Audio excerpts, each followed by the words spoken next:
Okay, so we're 6 o'clock and we're going to call a board meeting number 986 to order.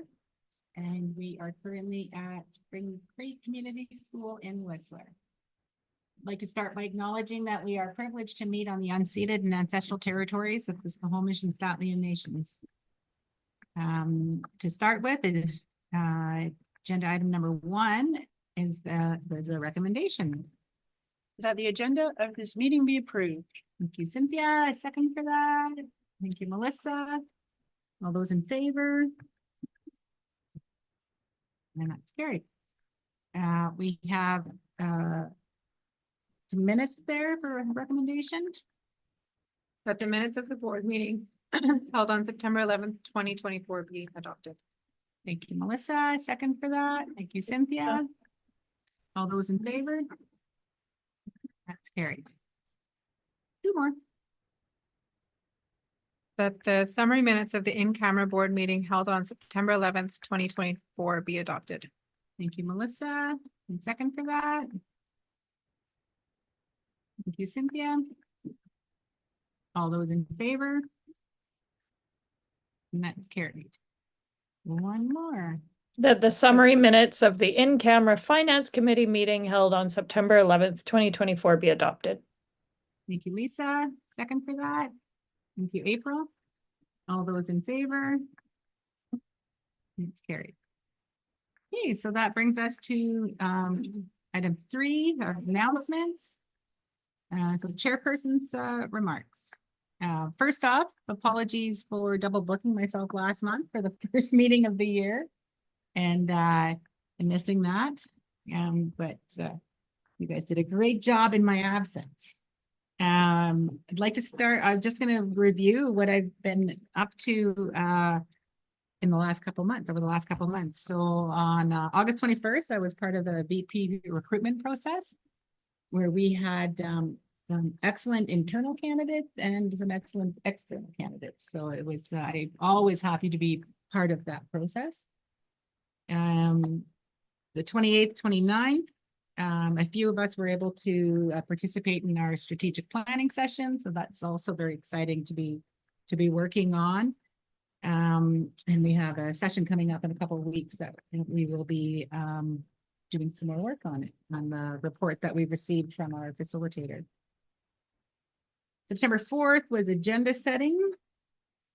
September 11th, I attended the professional development committee meeting. I don't think I did very much for that, Melissa. I think I was there for you.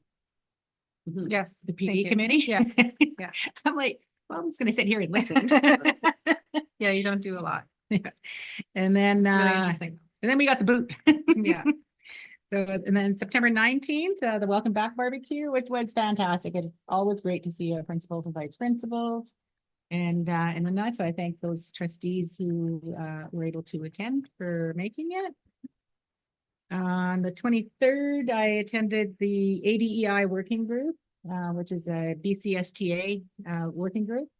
And that is, we've been doing some work over, we probably saw some of the work at the AGM. We had some sessions there. There has been development of recommendations that are gone to the board of BCSTA. So that should be there now.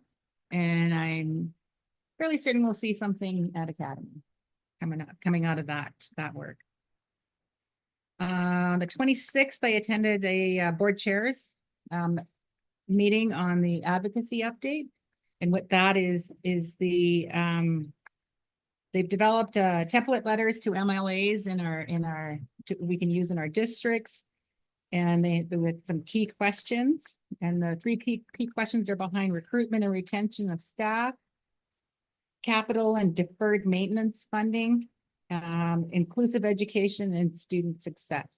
So BCSTA has developed an advocacy kit for us that is available on the website if we want to utilize that. One other point that they had mentioned was that the BCC PAC, so the provincial PAC organization, is struggling at the moment. And that it would be good for us to offer any assistance to be DPAC. and they figured that would be much appreciated. So I'm not sure, to what extent, they didn't delve into it. That was just something that, that was mentioned. And then last week, is agenda setting. I think that's it for my, my opening remarks. If there aren't any questions, then we can move into trustee remarks. April? Yeah, I just want to say that I attended the Garibaldi Highlands Truth and Reconciliation Assembly. And it was wonderful. The grade, I think it was a grade 5-6 class. And they presented the calls to action, and they did it kind of in a like they had a big, every student had a poster board where they had researched one call to action, and then they spoke to it. But it was interesting at the end. I asked my 4.5-year-old grandson, who now was in kindergarten at Garibaldi Highlands, so what do you think we had a holiday for? And at some point during that presentation, they mentioned about an Indigenous child who was only 5 and had died, and he couldn't get past that. He says, "Granny, do you know?" I said, "Yeah, Walter, I know." So it's just interesting when you talk to children, different takes, because then I also asked my high school boys what they took from it, because they're international students. And it's just interesting to find, to see where all the kids are at. So thank you so much for giving me that opportunity. Thank you, April. Any other trustee remarks, Melissa? I attended the Truth and Reconciliation at Signal Hill, and I just want to say that they did such a good job. It was really beautiful. They had the whole school from grade 2 and up. They figured the kindergartners, and they hadn't been to an assembly yet, so they didn't want that to be their first assembly, only because they wouldn't necessarily know like how to sit, how to like conduct, not necessarily what was happening, but just yeah. And so they had all the kids line up by their classes, and then Tanina was there, and she brought lavender and I think it was lavender and sage in a bowl, and every kid from the school went up and grabbed a pinch and put it around the survivor flag bowl. And then at the end, the adults went as well, and it was very emotional. It was very beautiful. The sun came out. It was absolutely magical, and it really warmed your heart. They did such a good job. Yeah, you could really feel the love there. And I also attended their PAC meeting, which was great. I really enjoy the PAC meetings. There's a lot of information. I did unfortunately stay longer than I will in the future. After speaking with Rebecca, I wasn't quite sure when to leave, and they weren't quite sure when I should leave. And I now know when to leave. So I don't want to overstep Krista and everyone, but now I know. Thank you. I've always struggled with Yeah. knowing when to attend, when to leave, at what point. Yeah, Especially when you're a parent at the same time. exactly. Yeah. And they're like, no, it's interesting. Stay. And I'm like, okay. And I'm like, do I? I sort of looked at Krista, and I think she was probably mentally telling me that I could go, but she's so wonderful and polite. But Yeah, she was. yeah. Any other trustee remarks? Rachel? Yeah, I attended the Truth and Reconciliation assembly here actually at Spring Creek, and they did a great job. They, in combination with the Cola Passerelle, the students did some presentations. There's actually some of the artwork that they did is out there on the wall right now. But they had I'm trying to remember her name from the Squamish Little Cultural Center. One of the ambassadors came in, and she was absolutely fantastic. She arranged the entire school in a circle in the gym over here, and then had everyone participate in a dance, and they were all different types of animals, and then she'd have them come in and just representing the different, the wolf and the bear and the eagle, and it was great. I think the impact on the kids will be very memorable for a long time. Just that they'll remember what it's about because they were participating in it like that. So she did a great job, and it was really cool to be here. So, yeah. You, any other trustee remarks? Okay, doesn't look like it, so we can move on to superintendent's remarks. All right, thank you very much. I also wanted to thank those trustees and senior staff members who had the opportunity to attend events throughout the district in preparation for the reconciliation day on September 30th. Yeah, I mean, I was going to say, but you said it. I know that it was clearly meaningful and impactful for folks to be there. And again, I thank you for doing so. And I'm hoping it helps to, reinforce our ongoing commitment to the calls to action, especially as they pertain to education. And know that, we'll continue to do our collective best to honor the work, both that's already been done and of course the work ahead. So I thank you for all of that. I will also point out that last week on the 5th of October was National World Teachers Day. And so it's a lovely opportunity again to thank all educators in the various forms that we have. So obviously our wonderful teachers, but our EA support staff, all those principals, all those who support kids in their learning journey. So a big thank you to them. And then a reminder to the public and to yourselves, if you're wondering what's happening in a month coming up, we do continue to maintain our inclusion calendar, our equity, diversity, and inclusion calendar on our district website, where we do our best to ensure we're providing a representation of observances and events throughout the school year for various space cultures and just other important events that we'd like to mark. And lastly, in terms of events coming up, of course, I want to wish everyone a wonderful Thanksgiving Day weekend coming up, and those with family or friends or on your own. Enjoy the day. And as superintendent, I am not going to miss the opportunity to also wish everybody a very fun but very safe Halloween. We will not be meeting again until after that date. So looking forward to seeing a bunch of kiddos and those folks who observe that day and staff in costumes. Enjoy yourselves, but please be safe. I'll end on a safe We will be note. together on the 23rd. Well, we will be, but not Yeah, out to yes. not out to the public. Okay. Yeah, that's true. Cheers. Thank you. Thank you, Chris. Secretary Treasurer's remarks. I don't really have any remarks. Just wanted to say that if there's any questions of clarification from the public, they can be sent to board@sd48.bc.ca, and they should be related to board agenda items, and we will get to them at the end of this board meeting if there are any. We'll do our best to respond to those. Yeah, that's everything. Okay, thank you. I guess we don't have any delegations tonight. No student staff presentations.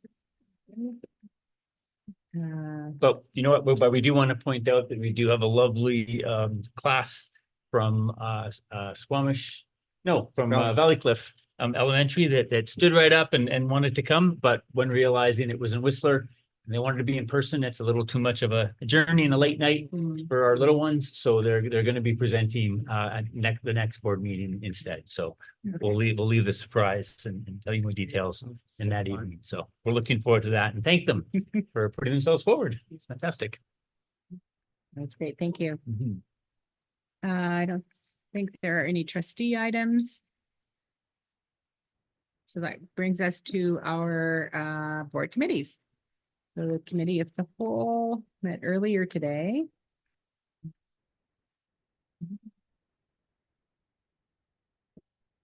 Give me a second. Every time.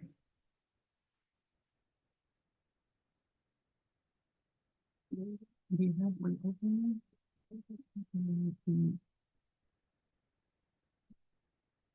I think I got it. Bear with me. Okay, I've got it. The committee the whole met earlier today. We went and reviewed our trustee calendar and upcoming events and the important dates that we have over for the next couple months. And as well as we've been asked for a letter of support for an area in Squamish that is having issues with traffic. And as well as the Resort Municipality of Whistler is asking us for a letter of support in regards to a transportation grant application they're submitting. And which we have or they have decided to support that for those of you who weren't on our call earlier. And then we had a discussion item on drum making that we will be exploring further as some professional development for the board. And if you are interested in what those conversations were, it's available via YouTube on our website, or if you go to YouTube. I don't even know. What easiest is right from our website under board. We have all the meetings, minutes, and videos available there. Perfect. And I think that includes that, and there is a recommendation. That the minutes of the committee of the whole meeting held on September 11th, 2024 be accepted. Thank you, Melissa. Is there a second for that? Thank you, Lisa. All those in favor? And that's carried. Next up, we have policy committee, and Vice Chair Cynthia will be reporting. Sure. Thank you. Thank you very much, Rebecca. Today, earlier on, we met here at Spring Creek and we discussed two policies. The anti-racism policy, which is number 107. And we also discussed the accessibility policy, which is number 108. They were really good discussions. There's been quite a bit of change made to both policies, but change that the board felt was very valuable and very enlightening and should give really excellent clarity to the public and to our staff and everyone involved when they read through those policies. So we're hoping that do we approve those later in this meeting? Yep. Yeah, so later in this meeting, we'll go on to approve those policies as they were presented with a tiny bit of housekeeping change and updates that went alongside the discussions that we had. There was also a proposed motion that discussed a leave of absence for public office. And this topic has been discussed over the course of several months of past meetings. Opinions have been given by the trustees. There has been opinion from staff as well as BCSTA and some legal advice obtained. And at this time, the motion to continue investigating this topic has been defeated. And that covers everything that happened at the policy committee meeting. Thank you. With that, there is a recommendation. Everyone's prepared to do that? That the minutes of the policy committee meeting held on September 11th, 2024 be adopted. Thank you, Melissa. A second for that. Thank you, April. All those in favor?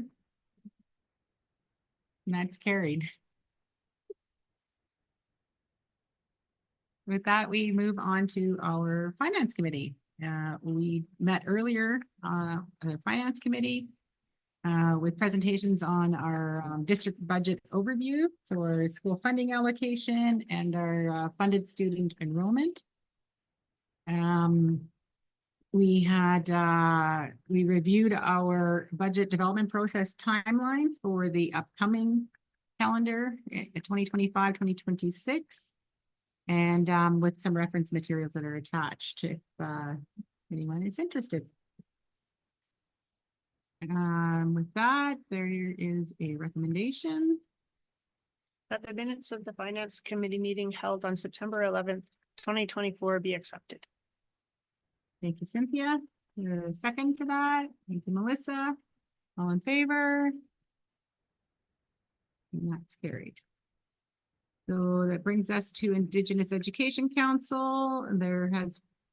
Did you have anything you wanted to report? No, the meeting got canceled. Yeah, so there hasn't been a meeting rescheduled as of yet. So I think the last meeting was in June or something. Public relations, I believe, met earlier today. So Celeste and Rachel, do you, Yep, I Yes. can give a report on that, Rebecca. okay, thank you. Okay, so the Public Relations Committee met today just to discuss timelines and the process regarding our public engagement for feedback with our partner groups, which we do every spring. So a survey will be released. I think Danielle said next month is when is so in the coming weeks or months, the survey will be released. And what the district has done is basically we're doing it sooner this year based on feedback that we received from our partners in previous years. The process that we have for engagement it has changed over the years based on feedback. And so we're giving more time for our partner groups to take the survey results back to their specific groups and gather feedback before we meet in February for our partner group meeting with respect to how any discretionary spending will be done within the district. And the committee is satisfied with the process and the changes that staff have made based on feedback from the public and our partners. And yeah, we just thank you for the work and look forward to engaging in another round. Okay, thank you, Celeste.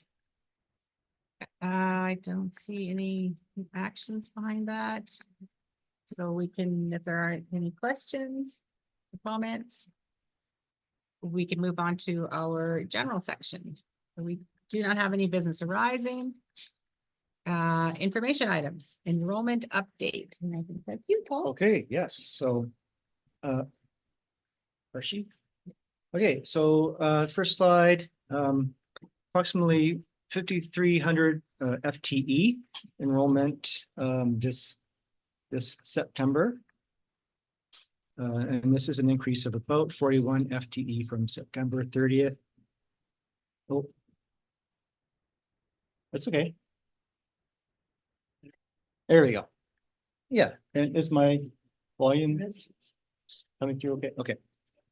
Yeah, so an increase of about 41 FTE from September of last year. And when we compare this to our latest approved budget, this is actually an increase of about 186 FTE from the last approved budget. So that's good news for us, and that's again a result of the fact that we typically are quite conservative in our projections for budget purposes. And at this time, we also are anticipating approximately 160 FTE international students.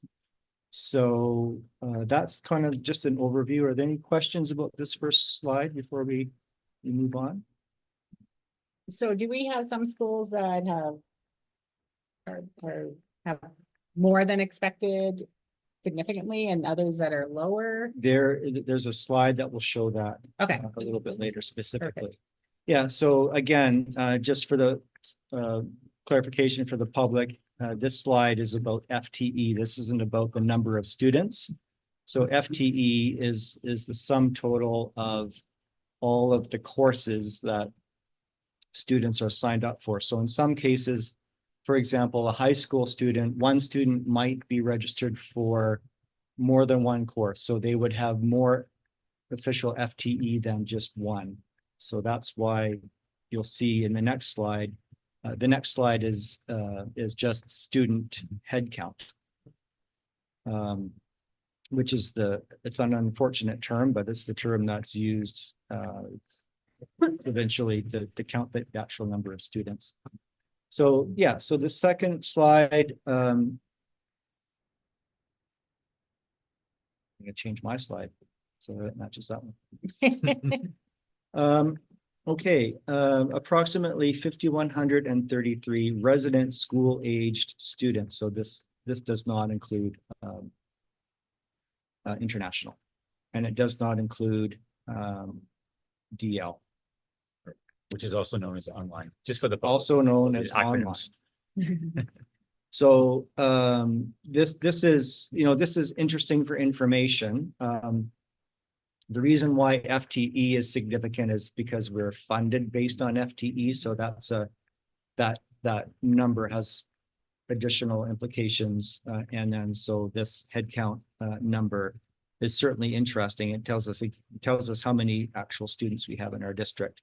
But again, this doesn't include international or online DL. And the reason we don't include DL or online students in the headcount is because it's very difficult to actually determine.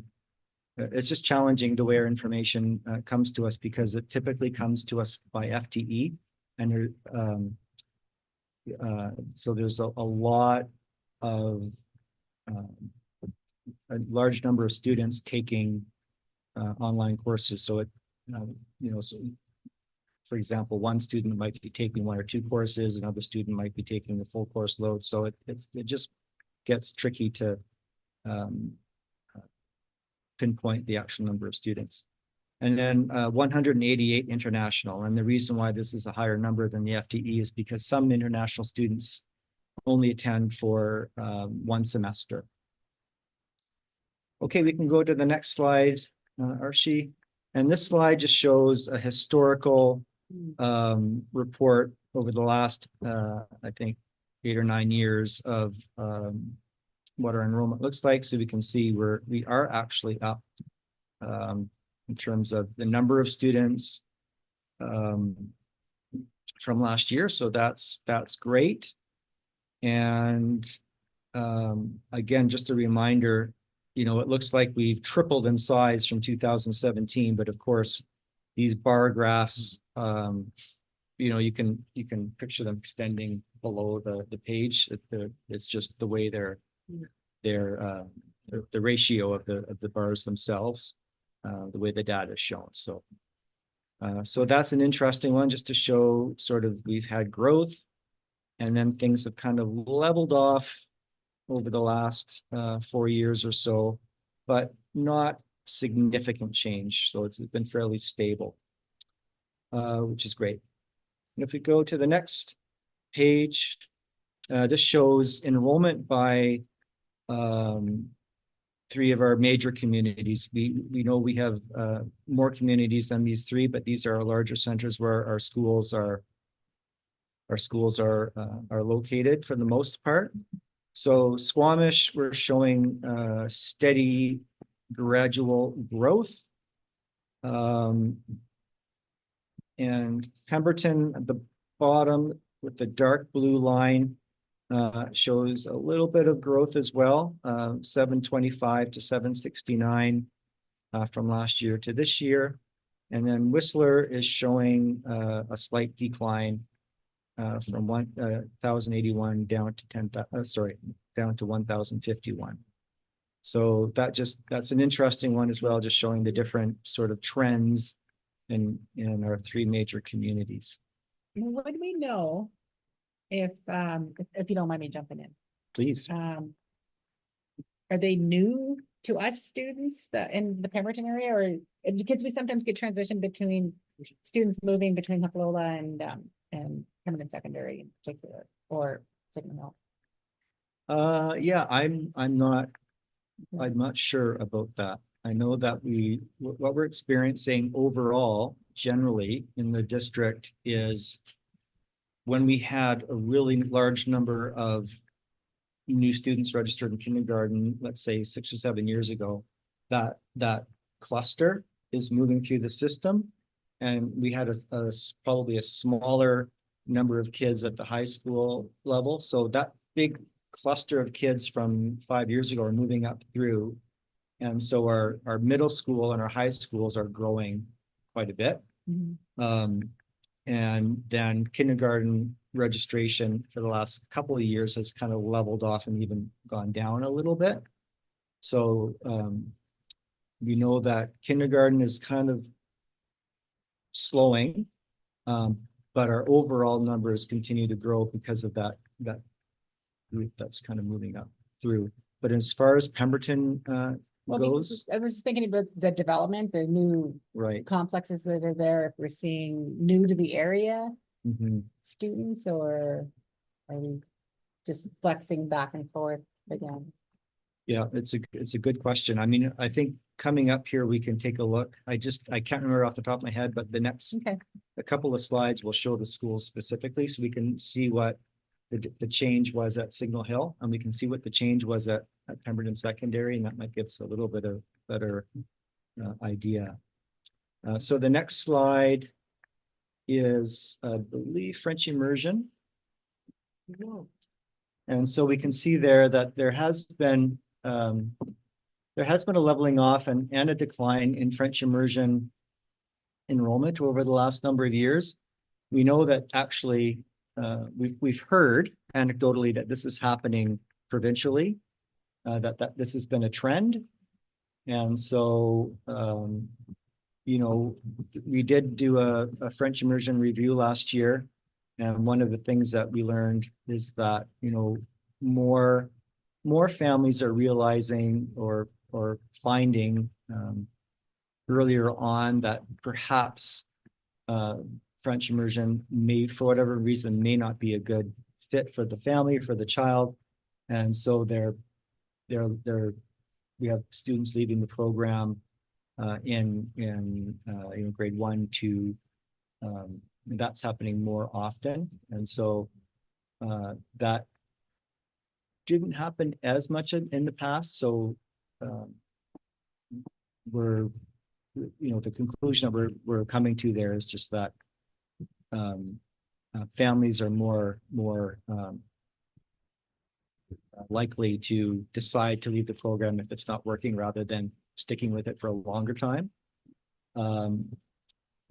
do we see more entering the Francophone district?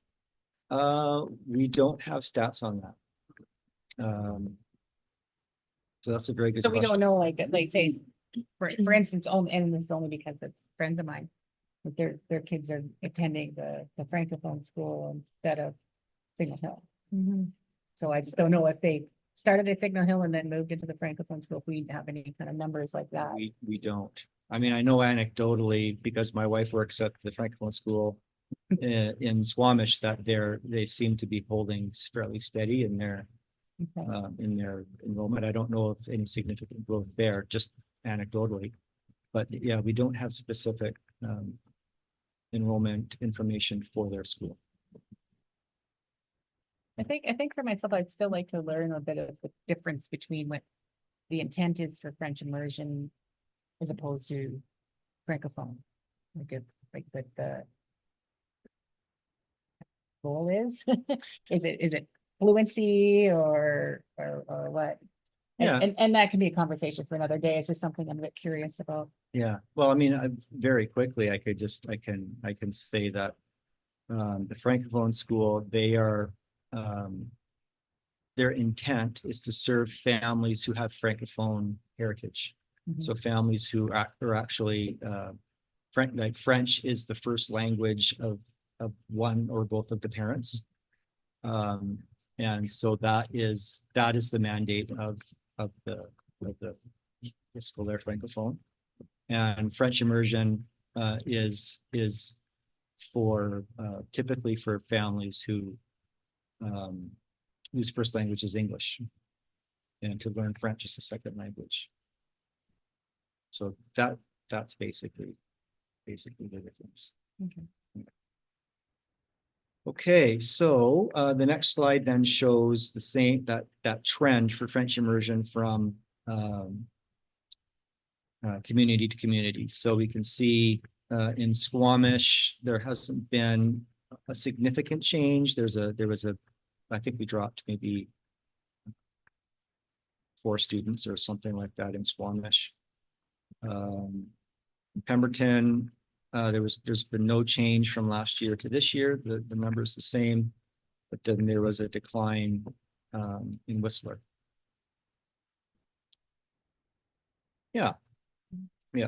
And so, it is tricky because we know that in Squamish, we did have a number of students leave the program last year, the early primary level, like maybe, anecdotally 6 or 7 students left and transferred into English.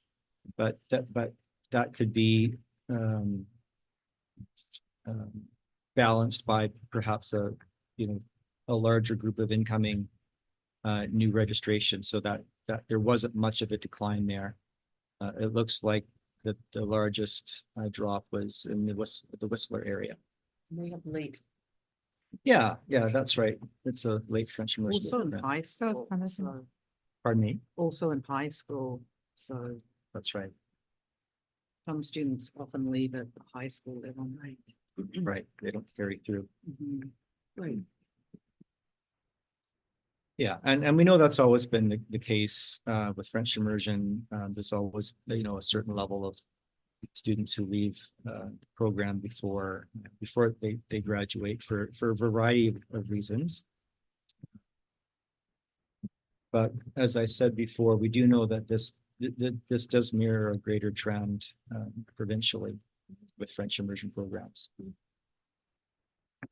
Okay, the next slide, this shows that this gets to your earlier question, Rebecca. It compares the enrollment of the schools last year and this year on September 30th. So you can see which schools had a drop in enrollment and some had an increase. And Brackendale is showing an increase. Mamquam had a decrease. Garibaldi Highlands had a decrease. Squamish had a decrease. Valley Cliff increased slightly. An increase at Myrtle Phillip. Signal Hill actually looks like it went down.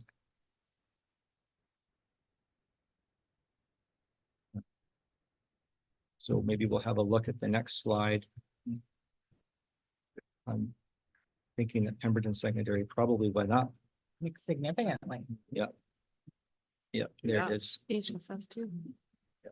No, HSS is, it was over 900. That's your cohorts that Bob was speaking to, right? The bubbles. We did This watch is, yeah, the bubble that's coming up through Right. the system. We're seeing very significant growth in the secondaries, but then we can anticipate, in 4 to 5 years that's going to start to come down again. The grade 7 class that just came into PSS is huge. Right. Now this year's grade 8s. Well, my speakers, look at that. Yeah. Yeah. That is huge. And then you figure Huge that, for Pemberton. yeah, and you figure Signal Hill and Blackwater went down, Yeah. combined total of 10, so all the. All the increases growth at is Pemberton there. That's Secondary. right. Is that? Yep, exactly. Did you show, I'm sorry, Paul, did you show cultural journeys on the previous slide? Yes. So Was it down? it was down by 6. Yeah, it's down. Yeah. Exactly. It's 6 culture- students. Oh, there it Good, is. good Okay. memory. 6, and then now learning expeditions is also down. Yeah, that's right. Yes.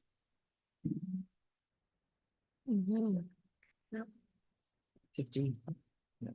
And that's the last slide.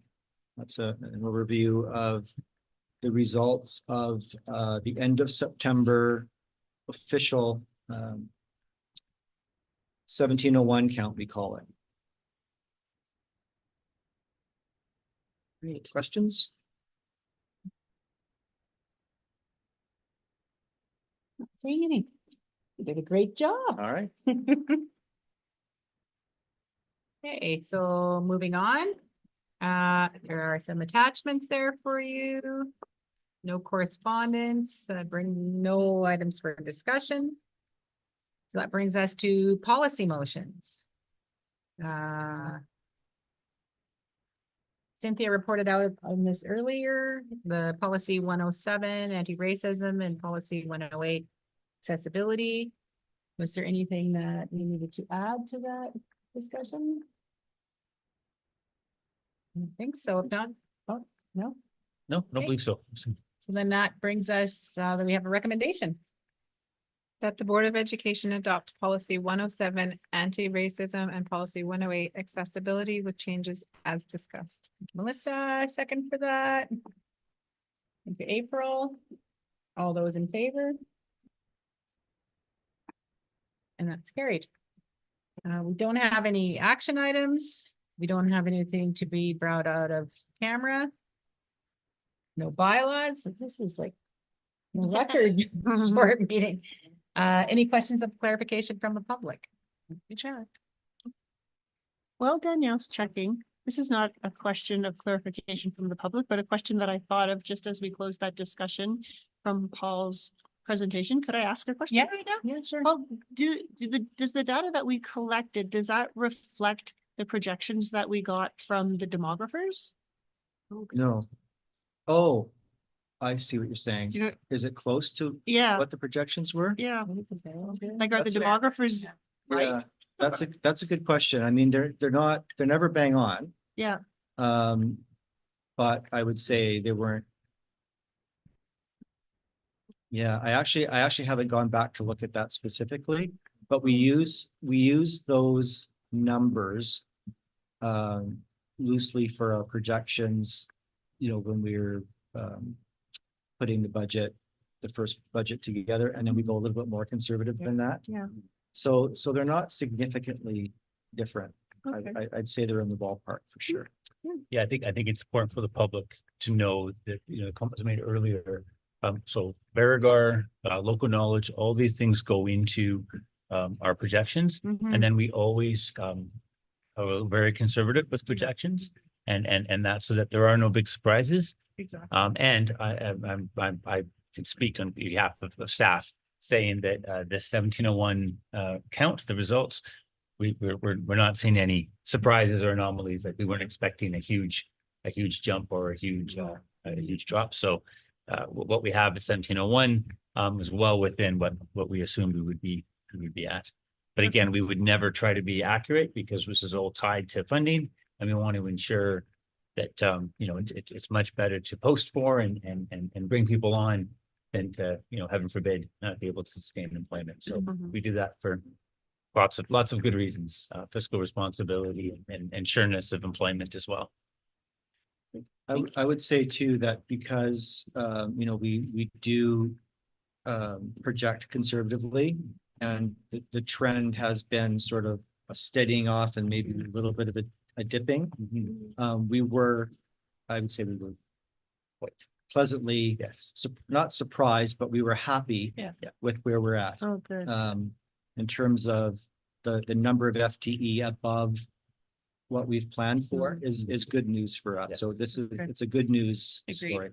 Okay, Agreed. perfect. Thank you for that. Sorry for the delay in the question. but thank No you. worries. Melissa, you had something? Sorry, I also had a delayed question for Paul. All good. We didn't lot of stay there for like information. 30 more seconds. Would we be able to see the changes in the international program based on the schools as well? Oh, interesting. Okay, can you run that by me again? So for the Enrollment. communities, would we be able to see the changes in the international program students? Oh, I see. Oh, okay. Yeah, we can provide that. Thanks. I'd be interested to see that. Yeah. As it is a business of the board would be I think more interesting. Well, that's a really good point, because I think when we come back with, because we're conducting a review of the program, we'll be coming back probably with a number of years of data like that around enrollment and trends. But we can get that one sooner than later. We can probably send it to you ahead of the next board meeting. Would we be able to see it with the children who live here as well?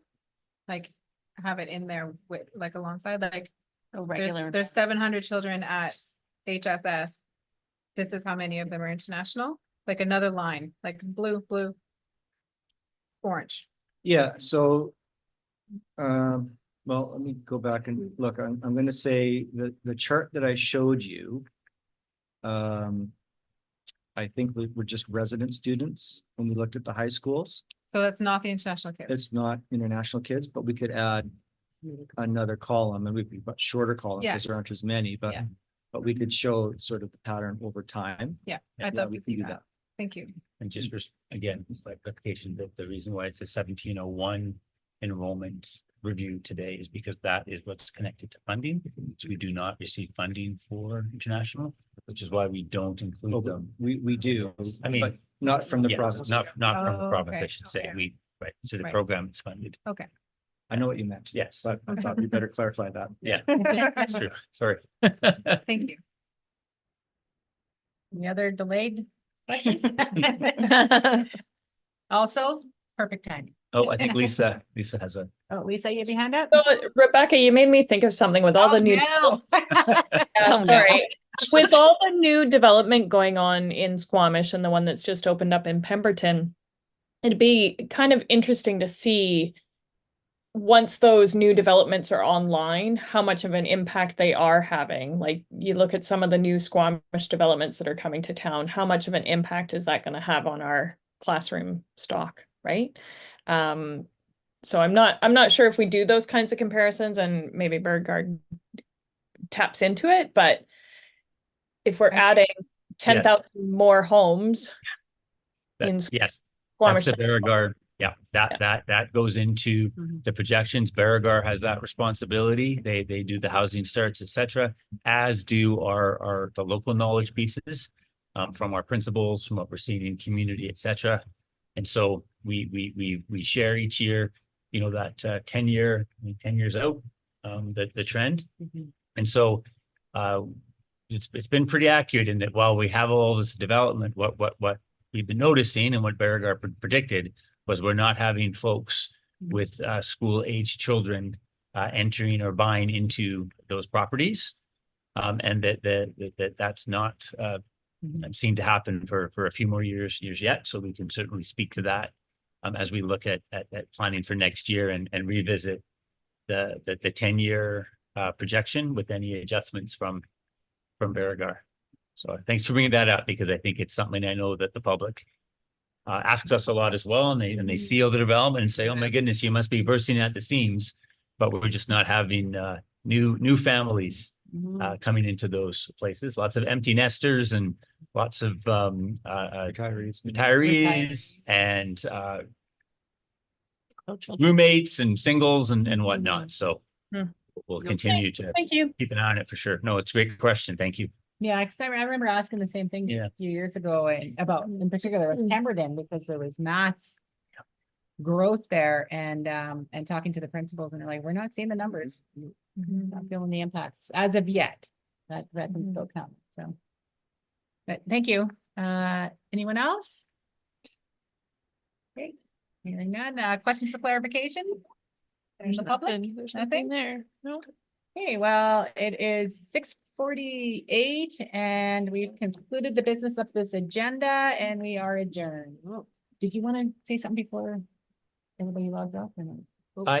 Yes, thank you